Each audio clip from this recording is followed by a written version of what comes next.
Our forestry industry harvests timber with a level of environmental care that is unmatched anywhere else in the world. The environmental commitment is most clearly reflected in the Australian Forest Products Association's recent announcement that our forestry industry can achieve net zero emissions by 2029. This industry is so irrationally demonised by the Australian Greens that it can reach net zero in 2 decades ahead of the general economy if we get the policy settings right. Australian forests, both native and plantation, are carbon vacuums. They remove 15.8 million tonnes of carbon annually, which is the equivalent of taking 3.4 million cars off our roads each year. Homes that are built predominantly from timber have a 46% lower carbon emission profile than conventionally dwellings that are made with steel and concrete. But this commendable vision cannot be achieved without a reliable supply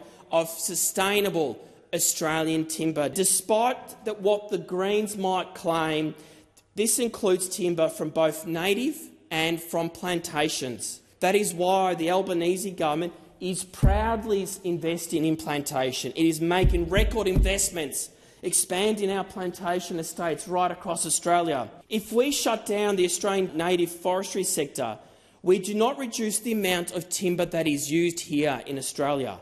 Instead, what we are simply doing is pushing the problem elsewhere. We are effectively replacing Australia's world-class industry with timber that is imported from overseas jurisdictions that have significantly weaker environmental and weaker worker protections than what we have here. Unfortunately, we are already seeing one of the worst examples of this risk, with revelations that imports of Russian timber via third countries into Australia supporting Putin's war efforts against Ukraine.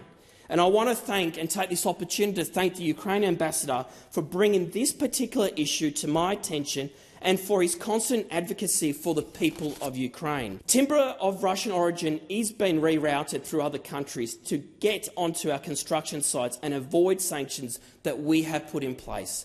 This is a serious matter and it is unacceptable. And I would have thought Senator McKim would be backing that, backing the people, backing those industries, saying we don't want this dirty timber in our economy. We want to back local jobs in our regions and support the manufacturing of this great country.